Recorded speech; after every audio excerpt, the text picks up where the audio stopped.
지금은 워낙 어떻게 보면은 이 구조 활동이 잘 이루어지고 구조 장비가 좋아가지고 사막에서 길을 잃어버렸을 때 죽는 사람이 거의 없다고 합니다. 그러나 옛날에는 사막에서 특별히 아프리카에 있는 사하라 사막 횡단을 한다고 여러 가지 장비들을 많이 준비했는데도 불구하고 불의의 사고를 만나서 여러분들 사망하게 되는 그런 죽음에 이르는 그런 일들이 많이 일어났다라고 하죠.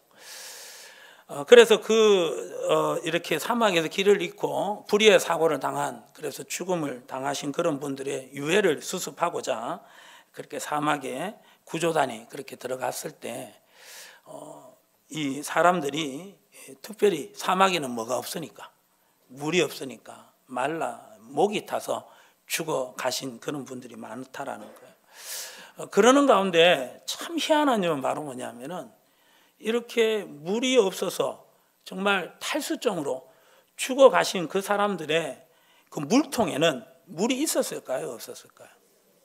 있었다라는 거예요. 아니, 그 물통에 물이 있으면 물을 먹으면 되지. 왜 물을 먹지 않고 그렇게 탈수증으로 목이 말라서 그렇게 죽어갔을까요? 과학자들이 살펴보니까 사람의 몸에 이렇게 수분이 빠지는 것은 우리가 의식하지 못하는 가운데 수분이 계속 빠진다라는 거예요.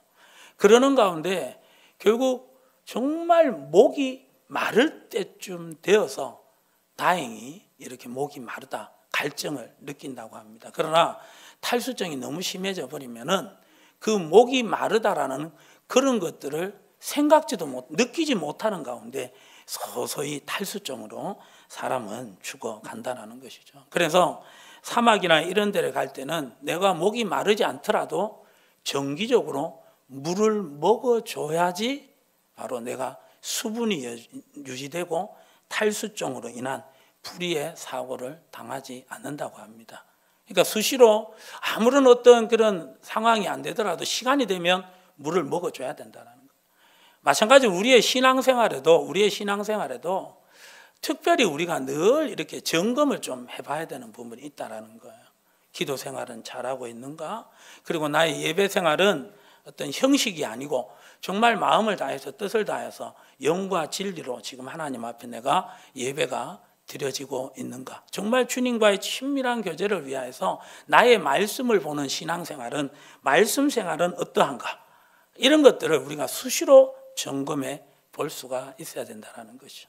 자, 이런 부분에 있어서 신앙생활 중에 이렇게 나름대로 우리의 신앙의 경건에 점검해 봐야 될 것이 굉장히 많은 가운데 저는 오늘 본문을 통하여서 우리가 정말 신앙생활하면서 꼭 이것을 점검해 봤으면 좋겠다 하는 것이 있는데, 그게 바로 뭐냐면은 그 1절에 보시면은 하나님이여 사슴이 시냇물을 찾기에 갈급한 같이 내 영혼이 주를 찾기에 갈급하나이다.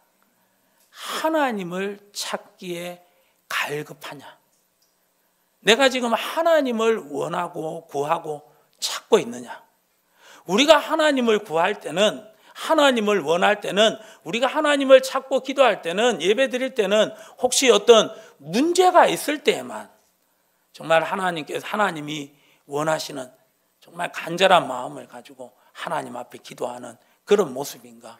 정말 하나님이 찾으시는 영과 진리로 예배 드리는 부분에 있어서 평상시에는 그냥 예배 드리는 그 자체로 만족하고, 나에게 문제가 있을 때는 정말 하나님의 은혜를 얻기 위해서, 문제 해결을 받기 위해서 정말 영과 진리로 예배 드리는 그런 모습으로 하나님께 나아가고 있는가?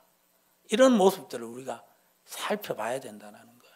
그래서 우리가 늘 우리의 어떤 신앙생활이 정말 하나님이 보시기에 건강한 신앙생활이 되기 위해서는 어떤 위급한 상황이 아니더라도 언제나 늘 우리의 마음에 하나님을 원하고 구하고 바라는, 찾는 갈급함이 있는 모습, 그 모습이 우리의 신앙생활을 더욱더 하나님 보시기에 온전하게 만드는 것이고 정말 하나님을 기쁘시게 하는 신앙생활을 할 수 있는 줄 믿습니다. 갈급함, 정말 가만히 있어도 하나님이 생각나는 것, 하나님이 저와 함께 하심을 감사합니다 느껴지고, 정말 하나님은 정말 영광 받기에 합당하신 하나님이십니다. 그러면서 그 하나님의 함께 하심을 인하여서 기뻐하며 찬양하는 그런 여러분들 신앙생활을 우리가 하고 있습니까? 오늘 시편 기자는 그런 하나님을, 정말 하나님이 인정하시는 하나님을 찾는 갈급한 신앙생활을 하고 있었다라는 것이죠. 자, 오늘 성경 본문이 시편인데, 이 시편 42편은 누가 쓴 노래라고 여러분들 나와 있습니까? 그렇죠. 42편 1절 위에 보시면은 고라 자손의 맞서길 인도자를 따라 부르는 노래라는 거야. 근데 이 구절이 우리는 보통 성경 읽을 때 안 읽잖아요. 근데 우리는 이 구절도 읽어야 돼. 왜냐하면 이 구절이 성경이 나오고 난 다음에 후대의 성경학자들이 이 시는 고라의 자손이 맞서길 인도자를 따라 부르는 노래입니다 라고 이렇게 덧붙인 게 아니에요. 원래 구약 히브리어 원어 성경에 이 부분이 있었다라는 거예요. 그러니까 이 부분도 바로 성경의 한 부분이라는 거예요. 그래서 오늘 이 고라 자손이 맞서길 인도자를 따라 부르는 노래. 자, 여기서 이제 누가 이 시를 썼다고요?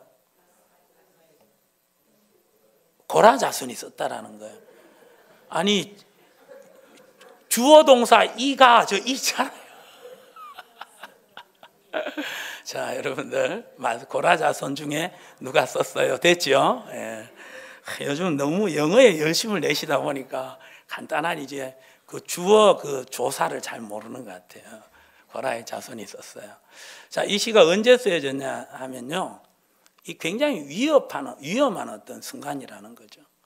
다윗의 아들, 자랑스러운 아들이 한 명 있었는데 그 아들 이름이 바로 뭐냐면 머리가 긴 아들 누구예요, 여러분들? 압살롬이에요, 압살롬. 근데 이 압살롬이 그의 아버지 다윗을 배반하여서 그 아버지가 가지고 있는 왕위를 빼앗으려고 이 다윗을 죽이려고 했다는 거예요. 반란을 일으켰어요. 그 반란의 기세가 너무 강력해가지고 다윗이 손쓸 틈이 없는 가운데 그 궁에서, 예루살렘 궁에서 지금 급히 도망을 가고 있는 상황 가운데서 고라 자손이 지었다라는 거예요. 자, 여러분들, 이 지금 고라 자손이 이 다윗과 함께 쫓아 도망가면서 굉장히 위험한 지경이지 않습니까? 그러면 이 고라 자손이 어떤 그 기도를 하나님 앞에 드려야 될까요? 하나님, 이 위험한 순간 가운데서 나를 지키시고 보하여 주시옵소서. 우리 왕 대신, 대왕 대신 다윗 왕도 지켜 주시옵소서. 그리고 좀 더 어떻게 보면은 기도가 깊어지면, 소망을 가지는 기도를 하면은 하나님, 언젠가는 이 반란이 진압될 수도 있는데 진압된다면 우리 대왕 다윗을 다시 왕의 자리에 복권시켜 주시고 저의 자리를 다시 회복시켜 주시옵소서. 뭐 이런 기도를 드려야 된다라는 거죠. 그런데 이 고라 자손이 그런 기도를 전혀 드리지 않아요.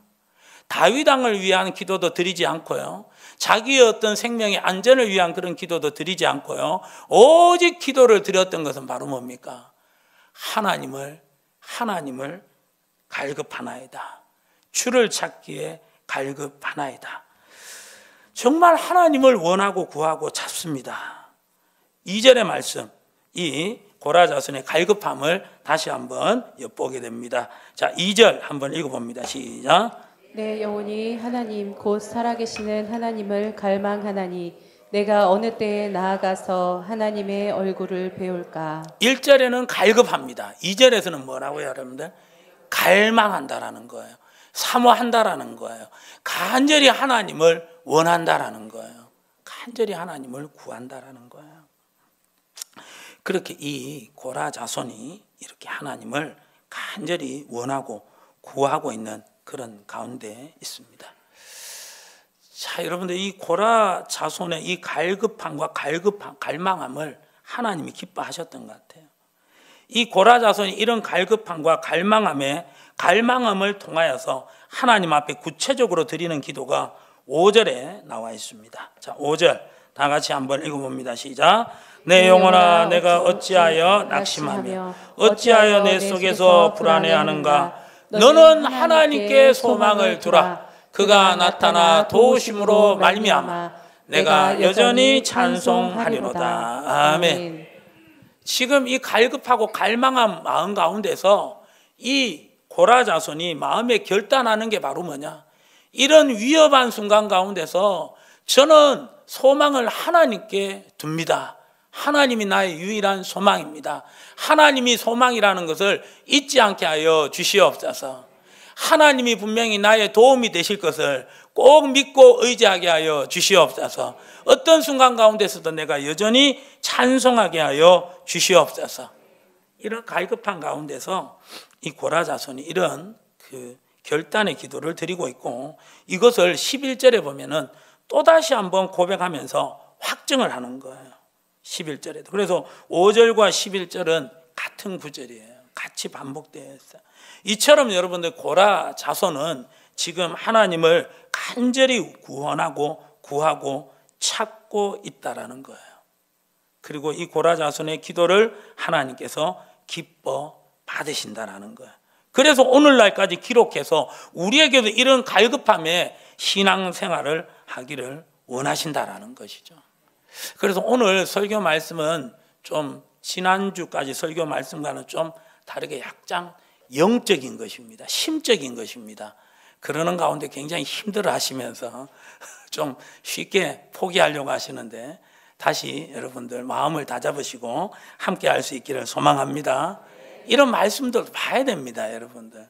하나님께서 주신 우리에게 은혜가 돈복이 있고 인복이 있고 건강법이 있다고 지난 설교만 기억하는 것이 아니라 정말 우리 하나님을 이렇게 원하고 구하고 찾는 가운데 정말 우리 하나님으로부터 너는 정말 영혼이 건강한 자구나, 그리 좀 인정을 받으시고 하나님의 기쁨으로 하나님께 영광 돌릴 수 있는 우리 모두가 되시기를 예수님의 이름으로 축복합니다. 여러분들 여기서 이제 생각해 봐야 될 것이 이 고라 자손이 어떻게 이렇게 하나님께서 기뻐하신 이런 갈급함을, 정말 갈망함을 가질 수 있었는가. 이런 위험한 순간 가운데서도 이들은 자기의 어떤 생명의 안전을 구하지 않고 미래의 어떤 부귀영화를 구하지 않고 어떻게 이렇게 하나님만을 원하고, 하나님이 바로 나의 참 소망이십니다. 하나님이 분명히 나의 도움이 되십니다. 나는 여전히 하나님을 찬송하겠습니다. 이 결단을 드릴 수 있었을까요? 이유가 바로 뭐냐면은 죄가 더한 곳에 뭐가 크다? 은혜가 크다라는 거예요. 결국 이 사람들이 받은 은혜가 크다라는 거예요. 여러분들 이 받은 은혜가 큰데 어떤 은혜를 받았을까요? 고라 여러분들 자손이 혹시 성경에 어디에 대충 등장하는지 아세요? 고라는요, 이 출애굽 당시에 출애굽을 해서 광야에서 그 당시 출애굽할 때 이스라엘 백성들의 리더는 누구였죠, 여러분들? 모세였잖아요. 그 모세를 향하여서 대항하고 반란을 일으켜서 하나님의 징계를 받아서 땅이 갈라지는 가운데 땅 아래로 2만 명 이상의 고라 자손들이 죽어버렸다라는 거예요. 그때 그 고라 자손. 그래서 성경에 보면요, 이 고라 자손 이러면은 반역자의 대명사로 딱 낙인 찍혀 버렸다라는 거예요. 그래서 어디 가서 얼굴도 들지 못하는 사람들이 바로 누구냐? 고라 자손. 그래서 우리나라도 여러분들 한일 합방 때 을사오적 중에 여러분들 이완용이라는 그 사람의 후손들은 지금 뭐 돈으로 이렇게 돈질하면서 얼굴 들고 다니는지 모르겠지만은 어디 가서 당당하게 우리 조상이 이완용이다 이렇게 말하지를 못한다라는 거예요. 그런데 알고 보면요, 완용이란 이름은 정말 좋은 이름입니다. 완전한 왈자에, 완전한 완자에, 용자가 무슨 용자일 거예요? 뭐 용용? 완전한 용? 아니에요, 여러분들. 쓸용이에요. 완전하게 쓰임 받는 사람이에요. 그러니까 굉장히 좋은 이름이잖아요. 제가 자녀가 없어서 그렇지 아들이 있었으면 완용이라고 지었지 않았을까? 그렇다고 해서 우리 성도님들 저보고 이름 지어달라고 할 때 절대 완용 이름 안 지어줍니다. 제 자녀는 몰라도. 여러분들 이 고라 자손이 어디 가서 고개를 들지 못하는 거 완전히 낙인 찍힌 그런 자손이었다라는 거예요. 그런데 이 고라 자손이 성경에 당당히 이렇게 시편이 기록되어 있다는 거예요. 이유가 바로 뭐냐면은 다윗이 사울 왕을 피해서 10년 이상 도망 다니게 될 때 그 다윗을 따라다녔던 사람들이 있는데 그거 아둘람 공동체라고 하는데 그 다윗을 쫓아다녔던 사람들이 약 몇 명이 되느냐 하면은 약 400에서 600명으로 추정하는데 그때 쫓아다녔던 사람 중에 누가 있었을까요? 이 고라 자손이 있었던 거예요. 그 가운데 이 다윗이 사울 왕의 어떤 살해의 위협을 피해서 10년 동안 피해 다니다가 결국은 나중에 하나님께서 이 다윗을 왕으로 세워주시잖아요. 그때 이 고라 자손이 복권된 거예요. 다시 성전에 들어가서 이 레위 자손들과 함께 성전에 수종드는 일을 했다라는 거예요. 제일 처음에는 문지기의 역할을 하다가 나중에 찬양을 맡는 그런 어떤 사람이 되어서 이 시편을 기록하게 되었다라는 거예요. 그래서 이 시편에 보면은 다윗의 시가 많은데 다윗 시만큼이나 많은 이 시인이 바로 누구냐? 고라의 후손들이 이 시편을 지었다라는 거예요. 그러니까 지금 이 고라 자손들은요, 절대 어디 사람들 앞에서 세워질 수 없는 그런 사람이었다라는 거예요. 완전히 천형, 하늘의 어떤 벌을 받아가지고 완전히 낙인 찍혀가지고 유대 사회에서 살아갈 수가 없는 그런 사람이었다라는 거예요. 그런 가운데서 다윗이 그 고라 자손을 세워 주셨다는 것입니다. 그러므로 말미암아 이 고라 자손은 완전한 사망 가운데서 다시 살아난 거하고 똑같다라는 거예요. 그래서 이 고라 자신을 다윗 왕이 세워주셨기 때문에 이 다윗을 그렇게 높일 수도 있었지만은 실질적으로 이 고라를 세우신 분은 바로 누구십니다? 하나님이십니다. 그렇게 고백을 한다라는 것이죠. 그러니까 이 고라 자손의 이 고백은 이 하나님을 원하고 구하고 찾는, 하나님 다 잃어버려도 저는 하나님만 계시면 됩니다. 정말 그 다윗이 고백한 거 있잖아요. 여호와는 나의 목자시니 내게 부족함이 없습니다. 내 평생의 여호와의 선하심과 인자하심이 반드시 나를 따르리니 내가 여호와의 집에 영원히 거하겠습니다. 이 다윗과 같이 정말 하나님을 원하고 갈망했던 고라 자손이었다라는 거예요. 우리도 이런 갈급함이 있기를 예수님의 이름으로 축복합니다. 이런 갈급함이 있는 사람은요, 이런 갈급함이 있는 사람은 어떤 영적인 공격이 오더라도, 어떤 상황이 오더라도 절대 무너지지 않습니다. 하나님을 사랑하고 하나님을 원하고 하나님을 찬양하는데 전적으로 여러분들 모든 것을 드리는 사람이 될 수밖에 없다라는 거예요. 3절에 보면은, 3절과 4절에 보면은 사람들이 막 이렇게 이야기하잖아요. 종일 네게 하는 말이 네 하나님이 어디 있느냐 그러는 가운데 눈물이 주야로 내 음식이 되고 그런 상황이에요. 그리고 4절의 말씀에 보시면은 자기가 옛날에 도움을 줬던 그 사람들이 지금 여러분들 이 고라 자손의 마음을 어떻게 하고 있다고요? 마지막에 내 마음이 뭐 하는도다? 상하는도다. 내가 좋아졌던 그 사람들이 지금 자기를 죽이려고 하고 있다는 거예요. 완전히 철저하게 하는데 무너진 삶이에요.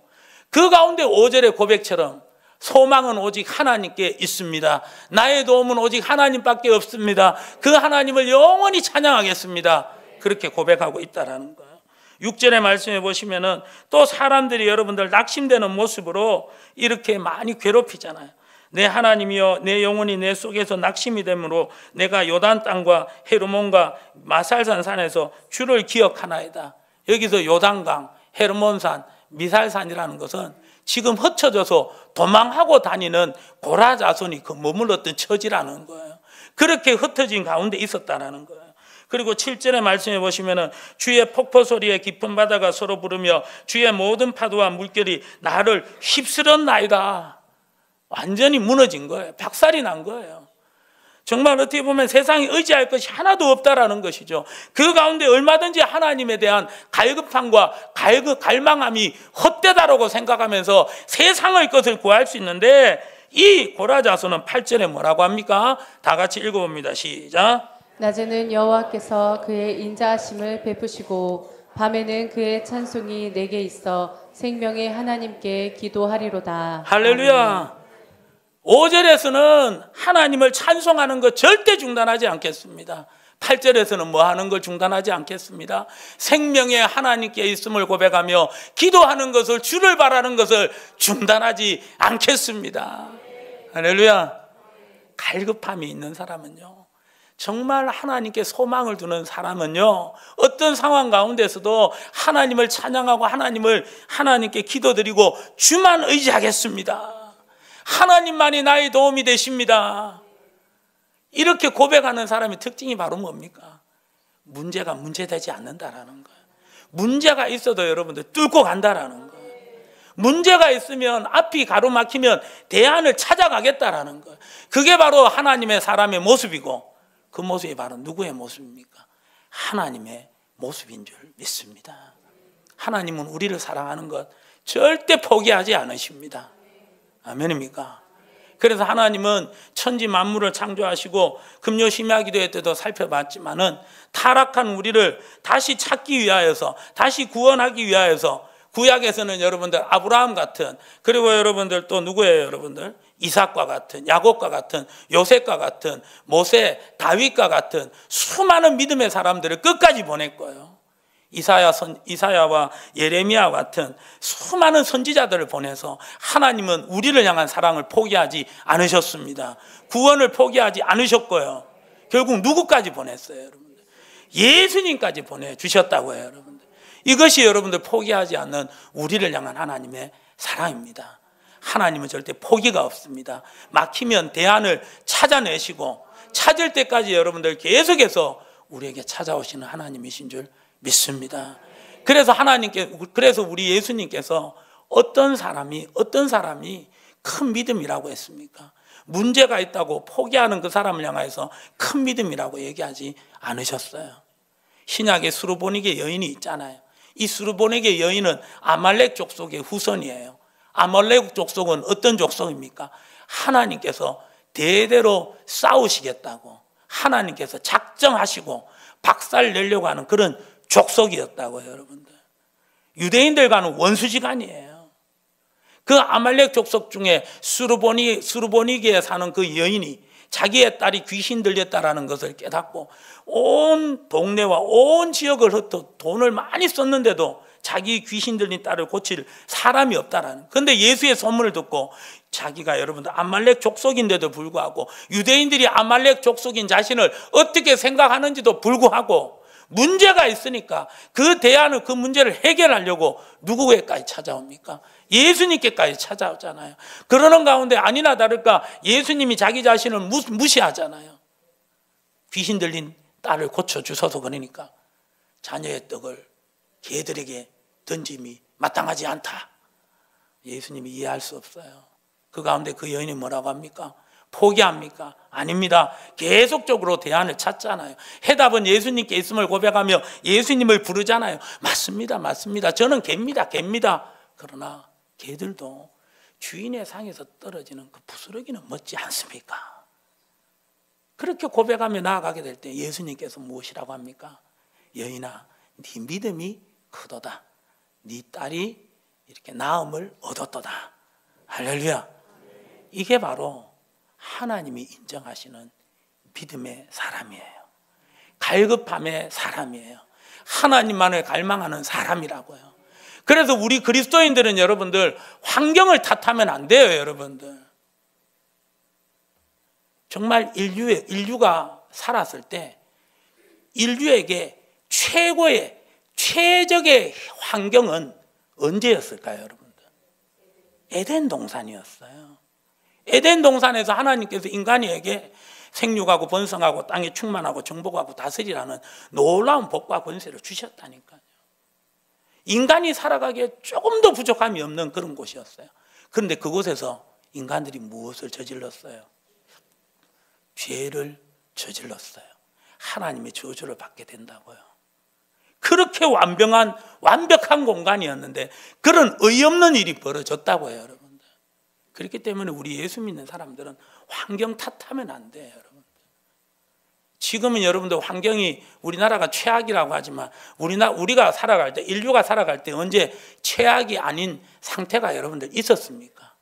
아담과 하와의 범죄 이후로 늘 우리 인간에게는 여러분들, 늘 우리 예수 믿는 사람, 믿음의 사람들에게는 최악의 환경이 늘 펼쳐져 있었어요. 사망이 덮고 있었다고요. 흑암이 감싸고 있었다고요. 그 가운데 그 흑암을 뚫고 예수님께서 오셨고, 예수님이 오셔서 우리를 사망에서 건지셨습니다. 다시 살리신 줄 믿습니다. 아멘. 그래서 더 이상 환경 탓하지 마세요. 누구 때문이라고 사람 탓하지 마세요. 그때 오히려 우리는 회개해야 돼요. 하나님, 제가 이렇게 문제 앞에, 환경 앞에 넘어집니다. 저희 믿음 없음을 불쌍히 여겨 주시옵소서. 평소 하나님을 간절히 사모하고 원하지 못한 이 모습을 불쌍히 여겨 주시옵소서. 회개할 시간이에요. 회개할 시간. 그래서 우리가 이 갈급함을 회복할 수 있기를, 갈망함을 회복할 수 있기를 예수님의 이름으로 축복합니다. 환경이 문제가 아닙니다. 누구 사람 탓이 문제가 아닙니다. 제게 하나님만을 의지하는, 하나님께만 소망을 두는 이 갈급함이 없음을 불쌍히 여겨 주시옵소서. 고라자손이 이런 갈급함을 가질 수 있었던 이유가 바로 뭐냐면은 철저하게 무너진 자기 자신의 모습을 알았다라는 거예요. 모세에게 반역해서 철저하게 반역의 자손이다, 손가락을 받는 자기 자신의 모습이었는데 다윗을 통하여서 다시 더 명예가 회복이 되었다라는 거예요. 그 은혜를 잊지 않았다라는 거예요. 우리도 마찬가지입니다. 오늘 우리가 주님 앞에 나아가는 거, 우리의 힘으로 나아가는 거 아닙니다. 전적인 하나님의 은혜인 줄 믿습니다. 전적인 예수 그리스도의 은혜인 줄 믿습니다. 우리가 그걸 고백하게 될 때 우리는 우리의 가진 것으로 절대 교만할 수가 없는 거예요. 왜요? 우리가 가지고 있는 이 모든 것이 다 다시 하나님이 살려주셨습니다. 생명도 호흡도 다 누구의 것입니까? 하나님의 것인 줄 믿습니다. 이걸 깨달으면, 철저하게 무너진 자기 자신의 모습을 깨달으면 우리는 교만할 수가 없는 거예요. 오직 하나님께만 소망을 두는, 하나님이 인정하시는 갈급함과 갈망함으로 살아가게 되는 줄 믿습니다. 그래서 하나님께서요, 구약에 5대 제사가 있는데 그 중에서 기뻐하는 제사가 저는 소제라고 생각해요. 여러분들, 소제가 뭡니까? 곡식을 빻아서 가루로 만들어서 하나님 앞에 드리는 제사가 무슨 제사? 소제잖아요, 여러분들. 그때 여러분들 이 가루를 빻는다, 가루를 낸다, 그게 히브리어로 소르테인데, 솔테르인데, 그것이 여러분들 시편 51편 17절에 그 구절이 나와 있다라는 거예요. 자, 시편 50, 자, 시작. 하나님께서 구하시는 제사는 상한 심령이라. 아멘. 하나님께서 구하는 제사는 어떤 심령이다? 저 상한 심령, 상한 심령. 주님, 저는 하나님께만 오직 소망을 두는 자입니다. 제가 무엇이단데 또 제가 교만한 모습으로 내가 살아갈 수가 있겠습니까? 주님, 저는 주님 없이는 안 됩니다. 주님의 은혜 없이는 저는 하루라도 살아갈 수가 없습니다. 이 심령이 바로 상한 심령이라는 거예요.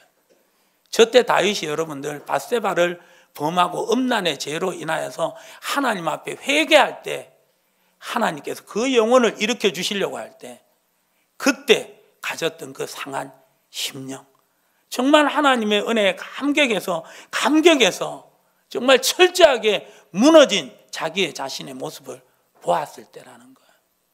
그게 바로 상한 심령이에요. 저 상한 심령은 여러분들 신약에서 마태복음 5장에 산상수훈으로 넘어가서 첫 번째 구절에 나오는 거예요. 산상수훈의 첫 번째가 뭘까요? 심령이 가난한 자는 복이 있나니. 그 가난이에요. 상한 심령이 가난이에요. 나는 철저하게 무너진 사람입니다. 이것을 고백하게 될 때 하나님이 인정하시는 갈급함이 생기게 되는 거예요. 갈망함이. 여기서 심령이 가난하다고 할 때 저 가난이란 말은 그냥 좀 가난한 거 이게 아니에요. 완전히 파산이에요. 완전히 파산이에요. 완전히 무너진 거예요. 정말 하나님 앞에서 저는 아무것도 아닙니다. 내가 가지고 있는 물건 아무것도 아니고요. 정말 하나님, 저는 하나님 한 분밖에 없습니다. 그 고백이 가당한 심령이고 가난한 심령이고 그 심령이 하나님께서 기뻐하시는 갈급함과 갈망함의 심령이라는 것입니다.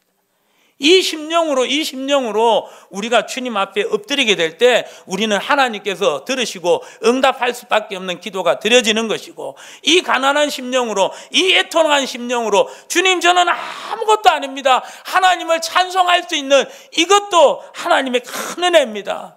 이렇게만 찬송하면 저는 좋겠습니다. 하나님, 저는 예배 드릴 수 없는 사람입니다. 그런데 이렇게 하나님 앞에 정한 예배를, 영광의 예배를 드리게 하여 주시니 너무너무 감사합니다. 이 고백으로 나오게 될 때 하나님께서 그 고백을 산제물로 받으시고, 정말 그 가운데 하나님께서 여러분들 우리의 심령 가운데 놀라운 회복의 역사, 다시 일으켜 주시는 역사를 허락해 주시는 줄 믿습니다. 고라자손처럼 회복의 역사가 일어나는 줄 믿습니다. 역전이 일어나는 거예요. 그래서 24년을 우리가 정리하게 될 때 감사로 정리해야 되는데 그냥 올 한 해도 이렇게 흘러가는구나 생각하면서 마지막 남은 한 달 크게 의미 두지 않는 거예요. 뭐 이제 어떻게 보면은 더럽혀진 인생 끝까지 뭐 어쩔 수 있겠느냐. 25년 그렇게 시작되는 부분에 있어서 아무 소망 없이 그렇게 시작하는 우리의 어떤 모습, 믿음의 모습은 아니지 않습니까? 정말 24년을 마무리하면서 감사로 마무리하고 남은 이 한 달을, 12월 한 달을 정말 하나님이 주신 은혜를 묵상하며 그 은혜 가운데 감사를 통하여서 다시 주시는 은혜로 다시 25년을 준비하면서, 소망으로 준비하면서 25년을 시작할 수 있는 우리 모두가 되시기를 예수님의 이름으로 축복합니다. 그러기 위하여서는 여러분들 우리가 무엇보다도 해야 되는 게 몸에 좋은 여러분들 영양식품 준비해야 되는 것이 아니라, 건강 준비해야 되는 것이 아니라 우리의 심령의 갈급함과 갈망함을 회복할 수 있기를 예수님의 이름으로 축복합니다. 철저하게 우리 자신을 여러분들 깨달아야 되는 거예요. 철저하게 무능한 존재입니다. 철저하게 무능력한 존재입니다. 주님, 저희들은 아무것도 아닙니다. 이 고백으로 여러분들 사람들이 보기에 좋은 육신의 무릎이 아니라 하나님이 진짜 기뻐 보시는 심령의 무릎으로, 통의 자복함으로 하나님 앞에 나아가시는 가운데 다시 일으켜 주시고 다시 세워주시는 그 은혜를 덧입을 수 있기를 예수님의 이름으로 축복합니다.